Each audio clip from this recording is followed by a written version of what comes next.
Hi friends, ഏതോ ജന്മകൽപ്പനയുടെ ഒരു പുതുപുത്തൻ എപ്പിസോഡിലേക്ക് എല്ലാവർക്കും സ്വാഗതം. അങ്ങനെ നമ്മുടെ ശ്യാം കുറച്ച് പഴമൊക്കെ കൊണ്ടുവന്നിട്ട് പ്രീതിയോട് പഴംപൊരി ഉണ്ടാക്കാൻ വേണ്ടിയിട്ട് പറയണേ.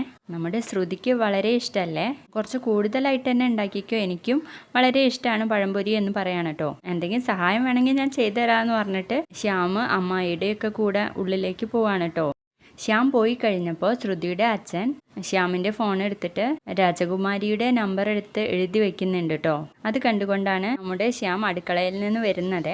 അച്ഛന് 4 പൂരി മതിയോ എന്നൊക്കെ ചോദിച്ചിട്ടാണ് ആ വരവ്. എന്നിട്ട് ചോദിക്കുന്നുണ്ട്, അച്ഛൻ എന്തിനാ എൻ്റെ ഫോൺ എടുത്തേ?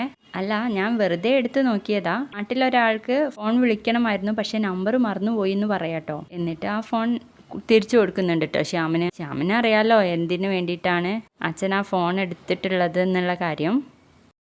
തുടർന്ന് നമ്മുടെ ശ്രുതി അശ്വിൻ്റെ ഓഫീസിലേക്ക് കയറി വരികയാണ്. അശ്വിൻ ചോദിക്കുന്നുണ്ട്, എന്താ നീ ഇവിടെ എന്ന് ചോദിക്കുമ്പോൾ, സാറിന് എന്നെ കണ്ടാൽ ചൂടാവുമെന്നൊക്കെ എനിക്കറിയാം, പക്ഷെ ഞാനൊരു പ്രധാനപ്പെട്ട കാര്യം പറയാനാണ് ഇവിടെ വരെ വന്നത്. നോക്ക് ശ്രുതി, നിന്റെ സെൻറ്റിമെൻറ്റ്സ് കേൾക്കാനല്ല, അകത്ത് കോടിക്കണക്കിന് രൂപയുടെ ബിസിനസ്സിൻ്റെ മീറ്റിങ്ങിലാണ് എന്നൊക്കെ പറയാണ് കേട്ടോ. സാർ ഇതൊന്ന് കേൾക്കണം പ്ലീസ്. വണ്യ മേഡത്തിൻ്റെ കാര്യം വല്ലതും സാർ അറിഞ്ഞോ?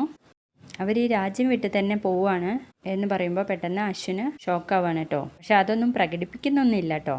അത്രയല്ലേ ഉള്ളൂ. അവൾ പോണേന് നിനക്കെന്താ? അവൾ ഇവിടെ നിന്ന് പോകാൻ തീരുമാനിച്ചത് അവൾ തന്നെയാണ്, അതിനുള്ള റൈറ്റും അവൾക്കുണ്ട്. അതിന് നീ എന്തിനാ ഇടപെടുന്നതെന്നൊക്കെ ചോദിക്കാം കേട്ടോ ശ്രുതിയോട്. നിങ്ങൾ എന്തൊരു മനുഷ്യനാ? നിങ്ങൾ സ്നേഹിച്ച പെൺകുട്ടിയെ പറ്റി തന്നെയാണല്ലോ ഇങ്ങനെയൊക്കെ പറയുന്നത്. ഇത്ര നിസ്സാരമായിട്ടാണ് നിങ്ങൾ അവരെ സ്നേഹിച്ചതെന്ന് അവരറിഞ്ഞാൽ എന്തായിരിക്കും അവരുടെ അവസ്ഥ എന്നൊക്കെ ചോദിക്കാൻ കേട്ടോ നമ്മുടെ ശ്രുതി. എന്ത് സംഭവിക്കാൻ? ഒരു ചുക്കും സംഭവിക്കാൻ പോകുന്നില്ല. നോക്കൂ ശ്രുതി ലക്ഷ്മി, ഒരാണിനും പെണ്ണിനും ഒരുപാട് കാലം ഒന്നും ഒരുമിച്ച് ജീവിക്കാൻ പറ്റില്ല. അത് കല്യാണം കഴിച്ചവരായാലും അല്ലെങ്കിലും അങ്ങനെ ചെയ്യാൻ പറ്റില്ല എന്ന് പറയണേ. നിങ്ങൾ എന്ത് വിഡ്ഢിത്തരമാണ് മിസ്റ്റർ പറയുന്നത്? നിങ്ങളെ വിട്ട് ലാവണ്യ മാഡം പോയിട്ടുണ്ടെങ്കിൽ അവരുടെ കുഴപ്പം കൊണ്ടല്ല പോയത്, നിങ്ങളുടെ കുഴപ്പം കൊണ്ടാ എന്ന് പറയാൻ കേട്ടോ. നിർത്ത്, നീ പറഞ്ഞ് കാട് കയറി പോകുന്നു. ലാവണ്യ പോകുന്നതാണ് നിന്റെ പ്രശ്നമെങ്കിൽ അത് ഞാൻ അറിഞ്ഞു കഴിഞ്ഞു. അവൾക്ക് എവിടെ പോവാനും തിരിച്ചു വരണ്ടെന്ന് തീരുമാനിക്കാനും അവൾക്ക് സ്വാതന്ത്ര്യമുണ്ട്. ഇനി അശ്വിൻ സായിറാമിൻ്റെ ജീവിതത്തിൽ ലാവണ്യ എന്നൊരു പെണ്ണില്ല എന്ന് പറയാണ് കേട്ടോ. ഇനി ലാവണ്യയുടെ പേര് പറഞ്ഞിട്ട് എന്നെ കാണാനോ എൻ്റെ പിന്നാലെ ചുറ്റിത്തിരിയാനോ നീ വരരുത്. എന്താടി പറഞ്ഞേ കേട്ടില്ലേ? നിന്നെ ഇവിടുന്ന് പിടിച്ച് പുറത്താക്കണോ എന്ന് ചോദിക്കും. ഒരു പെണ്ണ് വന്നിട്ട് ശ്രുതി വാ എന്ന് പറയണേ. സാർ, എന്നെ പിടിച്ച് പുറത്താക്കണമെന്നില്ല, ഞാൻ പോയിക്കോളാന്ന് പറഞ്ഞിട്ട് ശ്രുതി പോവാണ് കേട്ടോ. ശ്രുതി പോയി കഴിഞ്ഞതിന് ശേഷം അശ്വിൻ വളരെ അസ്വസ്ഥനാവുകയാണ് കേട്ടോ. അതിനുശേഷം ബാൽക്കണിയിൽ പോയിട്ട് ഇങ്ങനെ നിൽക്കണ സമയത്ത് ആകാശ് അങ്ങോട്ടേക്ക് വരികയാണ്. ആകാശ് പറയുന്നുണ്ട്, ഞാൻ കുറേ ദിവസമായി എന്നോട് ഒരു കാര്യം പറയണം എന്ന് വിചാരിച്ചിട്ട് ചേട്ടൻ ഓഫീസിലുള്ളവരോടും വീട്ടിലുള്ളവരോടും ചേച്ചിയോടൊക്കെ വല്ലാണ്ടായിട്ട് പെരുമാറുന്നുണ്ട്. എന്താ അതിന് കാരണം എന്നൊക്കെ ചോദിക്കുന്നുണ്ട് കേട്ടോ. അപ്പോൾ അശ്വനൊന്നും മിണ്ടുന്നില്ല. പിന്നീട് കല്യാണത്തെ പറ്റിയിട്ടൊക്കെ സംസാരിക്കുന്നുണ്ട്. ഏട്ടൻ വല്ലാതെ ടയേർഡാണ്, അതുകൊണ്ട് നമുക്ക് ഈ കാര്യത്തെ പറ്റിയിട്ട് പിന്നീട് സംസാരിക്കാമെന്ന് പറഞ്ഞിട്ട് ആകാശം അങ്ങ് പോവാണ് കേട്ടോ.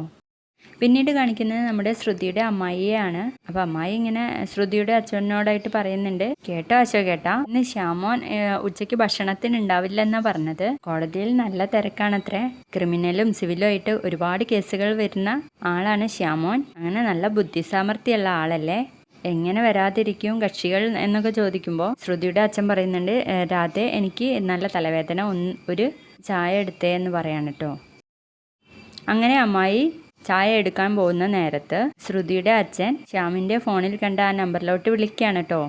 ഹലോ, നിങ്ങളുടെ പേര് രാജകുമാരി എന്നാണോ? അതെ എന്ന് പറയുമ്പോൾ, അല്ല, ഞാനൊരു കാര്യം അറിയാൻ വേണ്ടിയിട്ട് വിളിക്കുന്നതാ. ഒരു ശ്യാമോഹൻ വക്കീലിനെ അറിയുമെന്ന് ചോദിക്കുമ്പോൾ, ഓ അറിയാലോ, എൻ്റെ വക്കീലാണെന്ന് പറയാൻ കേട്ടോ ആ സ്ത്രീ. അവരെ പറ്റിയിട്ട് കുറച്ച് കാര്യങ്ങൾ അറിയാൻ വേണ്ടിയിട്ടാണ് എന്ന് പറയുമ്പോൾ, അയാൾ നല്ലൊരു വക്കീലാണ്, ഒരുപാട് ക്ലയൻസ് ഉള്ള ഒരു വക്കീലാണ്, നല്ല മിടുക്കനും ഹൈലി പ്രൊഫഷണലും ആണ് എന്നൊക്കെ പറയുന്നുണ്ട് കേട്ടോ ശ്യാമിനെ കുറിച്ചിട്ട്. നിങ്ങളാരാണ്? നിങ്ങൾ എന്തിനാ വക്കീലിനെ കുറിച്ച് തിരക്കുന്നത് എന്നൊക്കെ ചോദിക്കുന്നുണ്ട് കേട്ടോ അവർ. ഞാൻ എന്തെങ്കിലും സഹായം ചെയ്യേണ്ടതുണ്ടോ എന്ന് ആ പെണ്ണ് ചോദിക്കണ സമയത്ത് ശ്രുതിയുടെ അച്ഛൻ പറയുന്നുണ്ട്, അല്ല വേണ്ട, ഒന്നും വേണ്ട, ഞാൻ നിങ്ങളെ വന്ന് കണ്ടോളാം എന്ന് പറഞ്ഞിട്ട് ഫോൺ കട്ട് ചെയ്യും. അതിനുശേഷം ആ സ്ത്രീ ശ്യാമിനോട് ചോദിക്കുന്നുണ്ട്, ഏതാ സാർ, പുതിയൊരു കേസ് കെട്ടാണല്ലോ, അവരെന്തിനാ സാറിനെ കുറിച്ചിട്ട് തിരക്കുന്നതെന്ന് ചോദിക്കുമ്പോൾ, അവർക്ക് എന്നെ കുറിച്ചിട്ട് കുറേ അറിയാനുണ്ട്, അവരെന്നെ വിളിച്ചത് രാജകുമാരി എന്നാ. ആരാണ് സാർ രാജകുമാരി എന്ന് ചോദിക്കുമ്പോൾ, ഏതോ ഒരു രാജ്യത്തെ രാജാവിൻ്റെ മകൾ രാജകുമാരി എന്നൊക്കെ പറയാണ് കേട്ടോ. ഒന്ന് പോ സാറേ, ഏതോ പുതിയ ഒരു പെണ്ണാണല്ലേ? അതെ അതെ, അതൊക്കെ എന്തിനായി മാലിന്യം അറിയുന്നതെന്നൊക്കെ ചോദിക്കുന്നുണ്ട് കേട്ടോ അവരോട്. നിങ്ങൾക്ക് ഞാൻ കേസ് വാദിച്ച് തരുന്നത് ഫ്രീ ആയിട്ടല്ലേ? അതിനുള്ള ഒരു പ്രത്യുപകാരമായിട്ട് എത്തിയാൽ മതി ഈ കേസ്. അയാൾ നിങ്ങളെ എപ്പോൾ വിളിക്കാൻ വെച്ചാലും എന്നെ പറ്റി നല്ലത് മാത്രം പറഞ്ഞു കൊടുക്കണം എന്നൊക്കെ പറഞ്ഞിട്ട് മാലിന്യയോട് പറഞ്ഞയക്കുകയാണ് കേട്ടോ. പിന്നീട് കാണിക്കുന്നത് നമ്മുടെ അശ്വിനെയാണ്. അശ്വിൻ ക്യാബിനിലേക്ക് വരുമ്പോൾ അവിടെ ഒരു കത്ത് കാണുകയാണ് കേട്ടോ. അതെടുത്ത് വായിക്കുമ്പോൾ ലാവണ്യ സംസാരിക്കുന്നതായിട്ടാണ് കാണിക്കുന്നത്. സാർ, ഞാൻ നിന്നെ എത്രമാത്രം സ്നേഹിക്കുന്നുണ്ട്. നീ എന്തിനാണ് എൻ്റെ സ്നേഹത്തെ അവഗണിക്കുന്നത്? എനിക്ക് നീ ഇല്ലാതെ പറ്റില്ല. ഈ ഡ്രോപ്പിൽ നിന്ന് ഒന്ന് രക്ഷിക്കൂ എന്നൊക്കെ പറഞ്ഞിട്ടുള്ള ഒരു കത്തായിരുന്നു കേട്ടോ. ആ സമയം തന്നെ ശ്രുതി ഇങ്ങനെ പറയുന്നതൊക്കെ ഓർമ്മയിൽ വരികയാണ് കേട്ടോ നമ്മുടെ അശ്വിൻ്റെ. നിങ്ങൾ എന്തൊരു മനുഷ്യനാണ്, ഇത്ര നിസ്സാരമായിട്ടാണ് ആ പാവം ലാവണ്യ മേഡത്തെ സ്നേഹിച്ചതെന്ന് പറഞ്ഞാൽ അവരുടെ അവസ്ഥ എന്താവും എന്നൊക്കെ ഉള്ള കാര്യം. എന്നിട്ട് അശ്വിൻ മനസാക്ഷിയോട് ചോദിക്കുന്നുണ്ട്, ആ ശ്രുതിലക്ഷ്മി കരയുമ്പോൾ എന്തിനാ എൻ്റെ മനസ്സിങ്ങനെ വേദനിക്കുന്നത്? അവളുടെ സങ്കടം മാറ്റാൻ ഞാൻ എന്തിനാ ശ്രമിക്കുന്നത്? വാട്ട് ഹാപ്പൻഡ് അശ്വിൻ എന്നൊക്കെ ചോദിക്കണേ.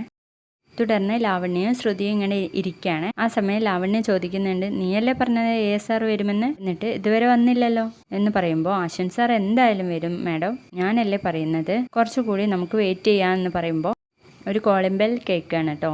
ആ സമയം ഓടിപ്പോയിട്ട് ശ്രുതി വാതിൽ തുറന്നു നോക്കുമ്പോൾ അശ്വിനാണ്. അപ്പോൾ ശ്രുതിക്ക് ഭയങ്കര സന്തോഷമാവേ. ആ സമയം ശ്രുതിയെ കണ്ടെത്തും അശ്വിൻ സമാധാനിക്കുന്നുണ്ട്.